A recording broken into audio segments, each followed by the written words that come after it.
like I was in Mississippi back in 1940s. Scary, real scary, vampires, voodoo, and white people that do not like us. Year or space, UFO Grove here, and I just finished seeing Sinners. Now, this movie was everything that they said plus more. It was very culture driven, but it was the whole feeling of being somewhat free in the 1940s and how they actually lived in the 1940s. It didn't seem as bad as long as you didn't overstep the white people boundaries and the white people didn't overstep your boundaries. So it wasn't as bad as how I really picture the 1940s. Or it could have been just that Stack and Smoke was so threatening that nobody really was trying to test them, either white or black. This movie gave me everything that a vampire movie could have gave me. Probably even more. This movie gave me Desperado, a little bit of Blade mixed with the game Mafia. Mafia 3 though. Because it gave all those feelings into this movie. This movie was epic. I swear I couldn't even think other than amazing. All that stuff is okay. The black director, black actors, black producers, all that stuff is okay. But what it presented on camera was a whole nother monster. This movie was that good. Just the whole Stack and Smokes and Sammy, aka Preacher Boy, coming together and finessing this movie the way they did. It's definitely a must see. Y'all have to go see this. I'm going to go watch this in the theater twice, and I always said I was not going to be one of the people that went to see it twice.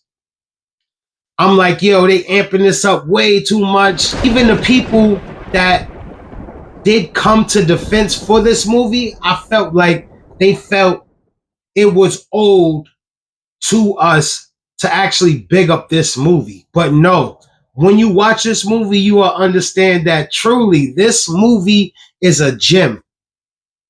And I definitely think it's going to go down in history.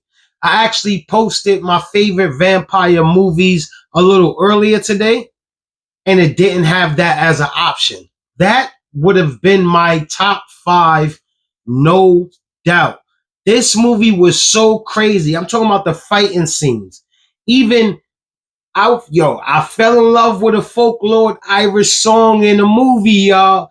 It was crazy. I liked it, the scene when they was all inside the juke joint and they showed how far blues went and how it's still in the culture, but they brung it straight in a circle at the end, towards the end of the chanting of the African people. All this music basically evolves from the whole African scene way before civilization, and we was just making music type thing. I'm gonna have to give this movie more than a 10. I'm gonna have to give this movie a 10.77. That means it's off the Richter scale. If you didn't watch it, do not wait to just get it at home theaters. Please experience it at least once in the theater, or if you have a TV screen bigger than 75 inches. Because you need that essence. And besides having a big TV, you need surround sound. The clarity got to be there so you could get the full bloom of the movie. The jump scares is kind of subtle, but the scares is really in your face. The movie was kind of dark for me, meaning the camera work, but I get it because it was supposed to be filmed in 1940s. The camera can't be all crisp like it is now and come across like a 1940s movie. So shouts to that for even putting that thought into it, because I think if they would have did it with a regular camera, nobody would have really minded anyway. But that did put a little final touch on it, made me feel like I was in Mississippi back in 1940s. Scary, real scary, vampires, voodoo, and white people that do not like us was a real scary setting, but they pulled through, and I was on the edge of my seat. You can ask the people that I actually went with. I did not sit back. And usually on these movies, I sit back, but I couldn't. The next scene was always adventurous and your eyes stayed glued to it. So, with that being said, Sinners is a movie to check out, to own, plus owning the hard copy. So, digital, movie theaters, plus the hard copy is definitely worth your money. With that being said, it's UFO Grove, and I'm out of here. Grrr.